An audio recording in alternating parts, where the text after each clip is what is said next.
Guys, welcome back to my channel. ಇದು ಬಂದು ನನ್ನ ಪಾರ್ಟ್ 2 ಆಗಿರುತ್ತೆ. ಲಾಸ್ಟ್ ಬಂದು ನಾನು Q&A ವಿಡಿಯೋ ಹಾಕಿದೆ, ಅದರ ಪಾರ್ಟ್ 2 ಆಗಿರುತ್ತೆ. ಅದು ಸ್ವಲ್ಪ ಲೆಂತಿ ಅಂತ ಹೇಳ್ಬಿಟ್ಟು ನಾನು ಇದನ್ನ ಪಾರ್ಟ್ 2 ಮಾಡಿ ಹಾಕ್ತಾ ಇದ್ದೀನಿ. ಸೊ ವಿಡಿಯೋನ ಕೊನೆವರೆಗೂ ನೋಡಿ. ಇನ್ನು ನೀವು ನನ್ನ ಚಾನಲ್ನ ಸಬ್ಸ್ಕ್ರೈಬ್ ಮಾಡಿಲ್ಲ ಅಂದ್ರೆ ಇವಾಗಲೇ ಹೋಗಿ ಸಬ್ಸ್ಕ್ರೈಬ್ ಮಾಡಿ. ಅಂಡ್ ಈ ವಿಡಿಯೋ ಇಷ್ಟ ಆದ್ರೆ ಲೈಕ್ ಮಾಡಿ, ಶೇರ್ ಮಾಡಿ ಅಂಡ್ ಕಾಮೆಂಟ್ ಕೂಡ ಮಾಡಿ. Ma'am 4 lakh for 1 year or for the whole course ಅಂತ ಕೇಳಿದ್ದೀರಾ. ಹೋಲ್ ಕೋರ್ಸ್ ಆಕ್ಚುಲಿ ಹಾಸ್ಟೆಲ್ ಅಥವಾ PG ನ ಬಿಟ್ಟು ನಾನು ಹೇಳ್ತಾ ಇದ್ದೀನಿ. ಹಾಸ್ಟೆಲ್ಗೆ PGಗಾದ್ರೆ ಸಪರೇಟ್ ಬೇಕಾಗುತ್ತೆ, ಬಟ್ ಇದು ಬರೀ ಸ್ಟಡಿ ಮಾಡಕ್ಕೆ ನಿಮಗೆ 4 lakh ಎಲ್ಲ ಬೇಕಾಗುತ್ತೆ. BCom 1 backlog is there.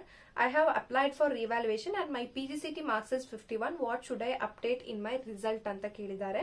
So ನೀವು ಬ್ಯಾಕ್ಲಾಗ್ ಇದ್ರೆ ಏನ್ ಮಾಡಿ ಅಂತ ಹೇಳಿದ್ರೆ, ನಿಮ್ಮ 5th ಸೆಮ್ ತನಕ ಮಾತ್ರ ನೀವೇನ್ ಮಾಡಿ ಎಲ್ಲಾ ಮಾರ್ಕ್ಸ್ ಕಾರ್ಡ್ ಅನ್ನ ಅಪ್ಲೈ ಮಾಡಿ. ಸೊ ಇದನ್ನ ಹಾಗೆ ಬಿಟ್ಟಿರಿ, ಇದನ್ನ ಅಪ್ಲೋಡ್ ಮಾಡಕ್ ಹೋಗ್ಬೇಡಿ 6th ಸೆಮ್. ಮತ್ತೆ ನೀವೇನಾದ್ರು ಡಾಕ್ಯುಮೆಂಟ್ ವೆರಿಫಿಕೇಶನ್ಗೆ ಹೋಗ್ಬೇಕಾದ್ರೆ ನಿಮ್ದೆಲ್ಲ ಪಾಸ್ ಆಗಿದ್ರೆ ನೀವೇನ್ ಮಾಡಿ ಎಲ್ಲಾ ಡಾಕ್ಯುಮೆಂಟ್ಸ್ ನ ತಗೊಂಡು ಹೋಗಿ.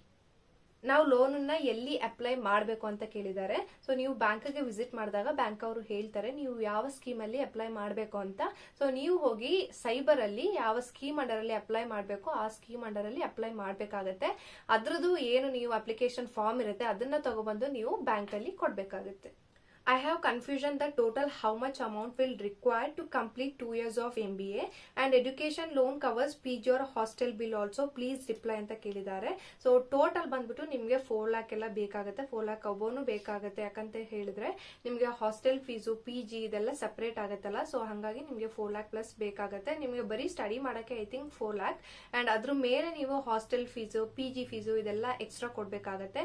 ನಿಮ್ಮ ಹಾಸ್ಟೆಲ್ ಏನಾದ್ರು ಕಾಲೇಜ್ ಹಾಸ್ಟೆಲ್ ಆದ್ರೆ ನೀವೇನ್ ಮಾಡಬಹುದು, ಲೋನ್ ಅಲ್ಲಿ ಅದನ್ನ ಕ್ಲೇಮ್ ಮಾಡ್ಕೊಬಹುದು ಹಾಸ್ಟೆಲ್ ಫೀಸ್.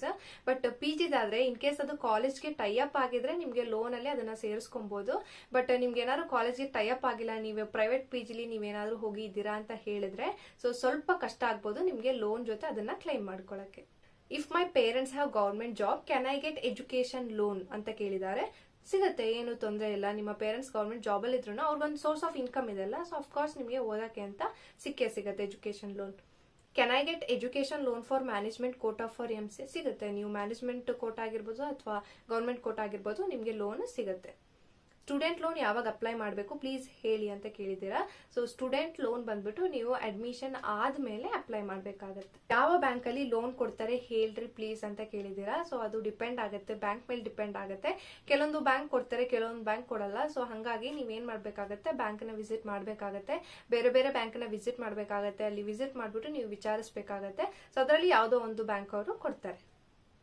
ಇಷ್ಟೇ ಅಲ್ಲ, ಬ್ಯಾಂಕ್ ಮೇಲೆ ಮಾತ್ರ ಡಿಪೆಂಡ್ ಆಗಲ್ಲ. ಇನ್ನೊಂದೇನಪ್ಪಾ ಅಂತ ಹೇಳಿದ್ರೆ, ನೀವು ಲೋನ್ ಎಲ್ಲ ತಗೊಂಡು ಯಾವ ರೀತಿ ರಿಪೇಮೆಂಟ್ ಮಾಡ್ತಾ ಇದ್ದೀರಾ, ನಿಮ್ಮ ಪೇರೆಂಟ್ಸ್ ಯಾವ ರೀತಿ ರಿಪೇಮೆಂಟ್ ಮಾಡ್ತಾ ಇದ್ದಾರೆ, ಸೊ ಅದೆಲ್ಲ ಕೂಡ ಮ್ಯಾಟರ್ ಆಗುತ್ತೆ ನೀವು ಬ್ಯಾಂಕ್ ಅಲ್ಲಿ ಲೋನ್ಗೆ ಅಂತ ಅಪ್ಲೈ ಮಾಡ್ಬೇಕಾದ್ರೆ.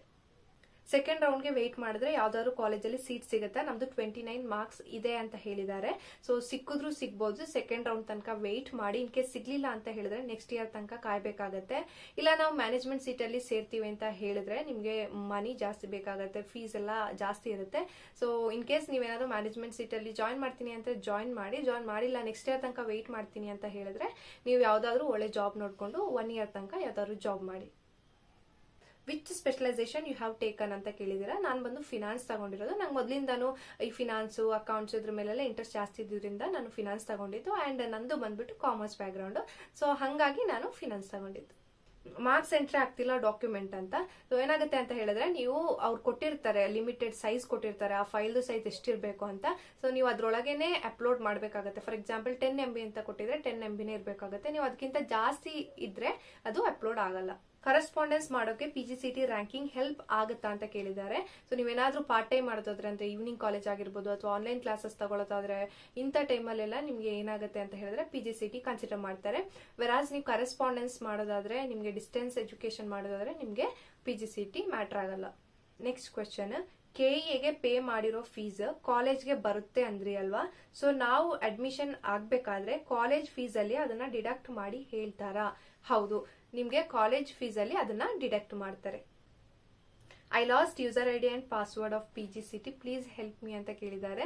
ಸೊ ಯೂಸರ್ ID ಪಾಸ್ವರ್ಡ್ನೆಲ್ಲ ಕೇರ್ಫುಲ್ ಆಗಿ ಇಟ್ಕೊಬೇಕು. ಇವಾಗ ನೀವು ಕಳ್ಕೊಂಡಿರೋದ್ರಿಂದ ನೀವು ಇನ್ನೂ ಒಂದ್ಸಲ ಚೆಕ್ ಮಾಡಿ, ನಿಮ್ಮ ಮೇಲ್ ಆಗಿರ್ಬೋದು ಅಥವಾ ನಿಮ್ಮ ಮೆಸೇಜ್ ಆಗಿರ್ಬೋದು ಎಲ್ಲವನ್ನ ಚೆಕ್ ಮಾಡಿ. ನಿಮ್ಗೆ ಸಿಗ್ಲೇ ಇಲ್ಲ ಅಂತ ಹೇಳಿದ್ರೆ ನೀವು ಒಂದ್ಸಲ KEAಗೆ ಕಾಂಟ್ಯಾಕ್ಟ್ ಮಾಡಿ, ಈ ರೀತಿ ಹೇಳಿ ನಾನು ಕಳ್ಕೊಂಡಿದ್ದೀನಿ ಅಂತ ಹೇಳಿ. ಸೊ ಅವರು ನಿಮ್ಗೆ ಹೆಲ್ಪ್ ಮಾಡಬಹುದು.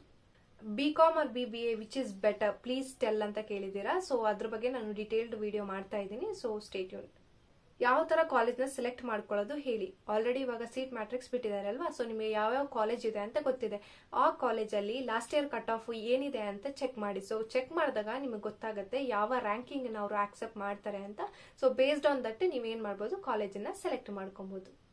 What is the total fees, that is KEA fees ಅಂತ ಕೇಳಿದರೆ. ಸೊ KEA ಫೀಸ್ ಬಂದು ಲಾಸ್ಟ್ ಇಯರ್ 69,310 ರೂಪೀಸ್ ಇತ್ತು ಅಂಡ್ ಈ ಇಯರ್ ಕೂಡ ಇನ್ಕ್ರೀಸ್ ಆಗ್ಬೋದು. ನಾನು ಆಕ್ಚುಲಿ 66,310 ಪೇಮೆಂಟ್ ಮಾಡಿದ್ದೆ, 3,000 ಇನ್ಕ್ರೀಸ್ ಮಾಡಿದ್ದಾರೆ. ಸೊ ಈ ಇಯರ್ ಕೂಡ ಇನ್ಕ್ರೀಸ್ ಆಗೋ ಚಾನ್ಸಸ್ ಇದೆ. ಈಗ ನಾವು PGCET ಅಪ್ಲೈ ಮಾಡಬೇಕಾದ್ರೆ ಅಪ್ಲಿಕೇಶನ್ ಅಲ್ಲಿ ಮಿಸ್ಟೇಕ್ ಆಗಿದ್ರೆ after result correction ಮಾಡ್ಕೋಬಹುದಾ?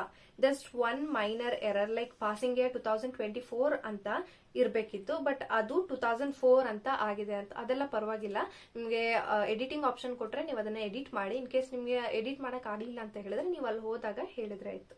What is your ranking sis and which college you are perceiving? ನನ್ನ ರ್ಯಾಂಕಿಂಗ್ ಬಂದ್ಬಿಟ್ಟು 14,520. ಒಂದು ಸೆಮ್ದು ಮಾರ್ಕ್ಸ್ ಕಾರ್ಡ್ ಹಾಳಾಗಿದೆ, ಅಪ್ಲೈ ಮಾಡಿರೋದು ಇನ್ನೂ ಬಂದಿಲ್ಲ. ಡಾಕ್ಯುಮೆಂಟ್ ವೆರಿಫಿಕೇಶನ್ ಅಲ್ಲಿ ಏನಾದ್ರು ಪ್ರಾಬ್ಲಮ್ ಆಗುತ್ತಾ, ಇಲ್ಲ ಡ್ಯೂಪ್ಲಿಕೇಟ್ ಕಾಪಿ ಇದ್ರೆ ಆಗುತ್ತಾ ಅಂತ. ನಿಮ್ದೇನು ಒರಿಜಿನಲ್ ಇದೆ ಅದೆಲ್ಲ ಕೂಡ ತಗೊಂಡ್ ಹೋಗಿ, ಡ್ಯೂಪ್ಲಿಕೇಟ್ ಇದ್ರೆ ಅದು ಕೂಡ ತಗೊಂಡ್ ಹೋಗಿ ಅವ್ರ ಜೊತೆ ಕ್ಲಿಯರ್ ಆಗಿ ಹೇಳಿ, ಈ ರೀತಿ ನಂದು ಒಂದು ಸೆಮ್ದು ಹಾಳಾಗಿದೆ, ಸೊ ಅದಕ್ಕೋಸ್ಕರ ನಾನು ಇದನ್ನ ತಂದಿದ್ದೀನಿ ಅಂತ ನೀವೇ ಅವ್ರಿಗೆ ಹೇಳಿದ್ರೆ ಅವ್ರು ಅದನ್ನ ಅಕ್ಸೆಪ್ಟ್ ಮಾಡ್ತಾರೆ. How to prepare for PGCET, which book to refer or any YouTube channel ಅಂತ ಕೇಳಿದ್ದಾರೆ.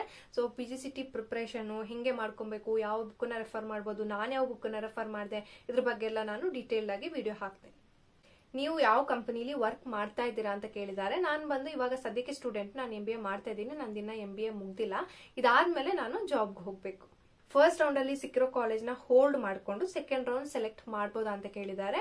ಮಾಡ್ಕೋಬಹುದು. ನೀವೇನಾದ್ರು ಫಸ್ಟ್ ರೌಂಡ್ ಅಲ್ಲಿ ಸಿಕ್ಕಿರೋ ಕಾಲೇಜ್ ನ ಹೋಲ್ಡ್ ಮಾಡಬೇಕು ಅಂತ ಇದ್ರೆ ನೀವು PGCET ಪೇಮೆಂಟ್ ಮಾಡಬೇಕಾಗತ್ತೆ. ಎಷ್ಟು ಫೀಸ್ ಹೇಳಿರ್ತಾರೆ ಅಷ್ಟನ್ನ ಪೇಮೆಂಟ್ ಮಾಡಿ ನೀವು ಸೀಟ್ ನ ಹೋಲ್ಡ್ ಮಾಡಬೇಕಾಗತ್ತೆ. ಮಾಡಿ ನೆಕ್ಸ್ಟ್ ರೌಂಡ್ ಅಲ್ಲಿ ನೀವು ಆಪ್ಷನ್ ನ ಚೂಸ್ ಮಾಡಬೇಕಾಗತ್ತೆ. ಇಫ್ ಇನ್ ಕೇಸ್ ನಿಮ್ಗೆ ಫಸ್ಟ್ ರೌಂಡ್ ಅಲ್ಲಿ ಸಿಕ್ಕಿರೋ ಕಾಲೇಜ್ ಬೇಡವೇ ಬೇಡ ಅಂತ ಇದ್ರೆ ನೀವು ಕ್ಯಾನ್ಸಲ್ ಮಾಡ್ಕೊಂಡು ನೀವು ಫೀಸ್ ಏನು ಪೇಮೆಂಟ್ ಮಾಡಬೇಕು ಅಂತ ಇಲ್ಲ, ನೆಕ್ಸ್ಟ್ ರೌಂಡ್ ಅಲ್ಲಿ ನೀವು ಪಾರ್ಟಿಸಿಪೇಟ್ ಮಾಡಬಹುದು. ವಾಟ್ ಅಬೌಟ್ ಪ್ಲೇಸ್ಮೆಂಟ್ಸ್ ಅಂತ ಕೇಳಿದ್ದಾರೆ. ಪ್ಲೇಸ್ಮೆಂಟ್ ಬಂದ್ಬಿಟ್ಟು ಅದು ನಿಮ್ಮ ಮೇಲೆ ಡಿಪೆಂಡ್ ಆಗುತ್ತೆ, ಮತ್ತೆ ನೀವು ಜಾಯಿನ್ ಮಾಡೋ ಕಾಲೇಜ್ ಮೇಲೆ ಡಿಪೆಂಡ್ ಆಗುತ್ತೆ. ಅವ್ರು ಎಷ್ಟು ಒಳ್ಳೊಳ್ಳೆ ಕಂಪ್ನಿಗಳನ್ನ ಕರ್ಕೊಂಡ್ ಬರ್ತಾರೆ ಅನ್ನೋದು ಇಂಪಾರ್ಟೆಂಟ್ ಆಗುತ್ತೆ. ಅಂಡ್ ನಿಮ್ಮ ಸ್ಕಿಲ್ಸ್ ಯಾವ ರೀತಿ ನೀವು ಅದನ್ನ ಇಂಟರ್ವ್ಯೂನ ಫೇಸ್ ಮಾಡ್ತೀರಾ ಅನ್ನೋದು ಕೂಡ ಡಿಪೆಂಡ್ ಆಗುತ್ತೆ. ನಿಮ್ಗೆ ಕ್ಯಾಂಪಸ್ ಸೆಲೆಕ್ಷನ್ ಅಲ್ಲಿ ಜಾಬ್ ಆಗಿದೆ ಅಂತ ಕೇಳಿದ್ದಾರೆ. ಆಗಿದೆ, ಅದರ ಬಗ್ಗೆ ಡಿಟೇಲ್ಡ್ ಆಗಿ ವಿಡಿಯೋ ನಾನು ಮುಂದೆ ಹಾಕ್ತೀನಿ. ಈಗ ನಾವು ಫೀಸ್ ಪೇಮೆಂಟ್ ಮಾಡ್ಲಿಕ್ಕೆ ಟೈಮ್ ಕೊಡ್ತಾರೆ, ಬಿಕಾಸ್ ಎಜುಕೇಶನ್ ಲೋನ್ ಅಪ್ಲೈ ಮಾಡ್ಲಿಕ್ಕೆ ಟೈಮ್ ಆಗುತ್ತೆ ಅಲ್ವಾ ಅಂತ ಕೊಡ್ತಾರೆ. ನೀವು ಅಡ್ಮಿಷನ್ ಫೀಸ್ ಅಂತ ಸ್ವಲ್ಪ ಪೇಮೆಂಟ್ ಮಾಡ್ಬೇಕಾಗತ್ತೆ, ನಿಮ್ಮ KEA ಫೀಸ್ ಕೂಡ ಪೇಮೆಂಟ್ ಮಾಡ್ಬೇಕಾಗತ್ತೆ. ಇದಾದ್ಮೇಲೆ ನಿಮ್ಗೆ ಸ್ವಲ್ಪ ಟೈಮ್ ಕೊಡ್ತಾರೆ ಫೀಸ್ ಪೇಮೆಂಟ್ ಮಾಡಕ್ಕೆ. ನೀವೇನ್ ಮಾಡ್ಕೋಬಹುದು, ಎಜುಕೇಶನ್ ಲೋನ್ ಅಪ್ಲೈ ಮಾಡ್ಬಿಟ್ಟು ನೀವು ಪೇಮೆಂಟ್ ಮಾಡಬಹುದು. ಕಟ್ ಆಫ್ ಲಿಸ್ಟ್ PGCET ಅವರೇ ರಿಲೀಸ್ ಮಾಡ್ತಾರೆ, ಅವ್ರು ನಾವೇ ಪ್ರೀವಿಯಸ್ ಇಯರ್ ಕಟ್ ಆಫ್ ನ ರೆಫರ್ ಮಾಡ್ಬೇಕಾ ಅಂತ. ಕಟ್ ಆಫ್ ನ PGCET ಅವರೇ ರಿಲೀಸ್ ಮಾಡ್ತಾರೆ. ಸೊ ನೀವು ಅದನ್ನ ನೋಡ್ಕೊಬಿಟ್ಟು ನೀವು ಅಪ್ಲೈ ಮಾಡಬಹುದು. ಅಂಡ್ ಅಲ್ಲಿ ತನಕ ನೀವೇನ್ ಮಾಡ್ಬೇಕಾಗತ್ತೆ, ಪ್ರೀವಿಯಸ್ ಇಯರ್ದು ನೀವು ಕಟ್ ಆಫ್ ಅನ್ನ ರೆಫರ್ ಮಾಡಬೇಕಾಗತ್ತೆ. ಕಾಲೇಜ್ ಆಪ್ಷನ್ ಎಂಟ್ರಿ ಆದ್ಮೇಲೆ KE ಅವರು ನಮಗೆ ಒಂದೇ ಕಾಲೇಜ್ ಕೊಡೋದು, ಅವ್ರು ನಮ್ಮ ರ್ಯಾಂಕ್ ಮೇಲೆ ಬರೋ 1, 2 or 3 ಕಾಲೇಜ್ ಕೊಡ್ತಾರ ಸಿಸ್ ಅಂತ ಕೇಳಿದೀರಾ. ಸೊ ಏನಾಗುತ್ತೆ ಅಂತ ಹೇಳಿದ್ರೆ, ನೀವು ಆಪ್ಷನ್ ಎಂಟ್ರಿ ಚೂಸ್ ಮಾಡಿದ್ಮೇಲೆ ನಿಮ್ಗೆ ಒಂದೇ ಕಾಲೇಜ್ ಅಲಾಟ್ ಆಗೋದು. ಫಸ್ಟ್ ಬಂದ್ಬಿಟ್ಟು ಮಾಕ್ ಅಲಾಟ್ಮೆಂಟ್ ಮಾಡ್ತಾರೆ, ಸೊ ಅದರಲ್ಲಿ ಒಂದು ಕಾಲೇಜ್ ಕೊಟ್ಟಿರ್ತಾರೆ. ಸೊ ಅದೇ ಫೈನಲ್ ಆಗ್ಬೇಕು ಅಂತ ಇಲ್ಲ, ನಿಮ್ಗೆ ಫೈನಲ್ ಅಲ್ಲಿ ಬಂದು ಏನ್ ಕಾಲೇಜ್ ಬರುತ್ತೆ ಅದೇ ಫೈನಲ್. BO ಸಿಗ್ನೇಚರ್ ಕಂಪಲ್ಸರಿ ಬೇಕಾಗತ್ತಾ, ಸೈನ್ ಇಲ್ಲ ಅಂದ್ರೆ ಅಂತ ಕೇಳಿದಾರೆ. BO signature or DDPI signature ಬೇಕೇ ಬೇಕು, ಸೈನ್ ಇಲ್ಲ ಅಂದ್ರೆ ಆಕ್ಸೆಪ್ಟ್ ಆಗಲ್ಲ ಅಷ್ಟೇ. ಗವರ್ಮೆಂಟ್ ಕಾಲೇಜಲ್ಲಿ MBA ಜಾಯಿನ್ ಆಗ್ಬೇಕು ಅಂದ್ರೆ ಏನ್ ಪ್ರೊಸೀಜರ್ ಇರುತ್ತೆ ಅಂತ. ಸೇಮ್ ಪ್ರೊಸೀಜರ್ PGCET ಏನೇನಿದೆ ಎಲ್ಲ ಸೇಮ್ ಎಲ್ರಿಗೂ ಕೂಡ. ನೀವು ಗವರ್ಮೆಂಟ್ ಆಗಿರ್ಬೋದು, ಪ್ರೈವೇಟ್ ಕಾಲೇಜ್ ಆಗಿರ್ಬೋದು, ಯಾವ ಕಾಲೇಜಲ್ಲೂ ಸೇರೋದಾದ್ರೂ ಎಲ್ಲ ಪ್ರೊಸೀಜರು ಪ್ರಾಸೆಸ್ ಎಲ್ಲ ಕೂಡ ಒಂದೇ ಆಗಿರುತ್ತೆ.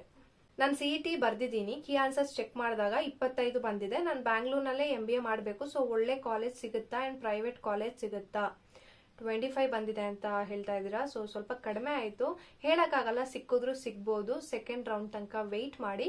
ಇನ್ ಕೇಸ್ ನಿಮ್ಗೆ ಏನಾದ್ರೂ ಕಾಲೇಜ್ ಸಿಕ್ಕಿದ್ರೆ ಜಾಯಿನ್ ಮಾಡ್ಕೊಳ್ಳಿ. ಕಾಲೇಜ್ ಸಿಗ್ಲಿಲ್ಲ ಅಂತ ಹೇಳಿದ್ರೆ ನೆಕ್ಸ್ಟ್ ಇಯರ್ ನೀವು ಟ್ರೈ ಮಾಡಿ. Do we get a loan after the payment of admission fees or before ಅಂತ. ನೀವು ಅಡ್ಮಿಷನ್ ಫೀಸ್ ನ ಪೇಮೆಂಟ್ ಮಾಡಿದ್ಮೇಲೆ ನಿಮ್ಗೆ ಲೋನ್ ಸಿಗೋದು.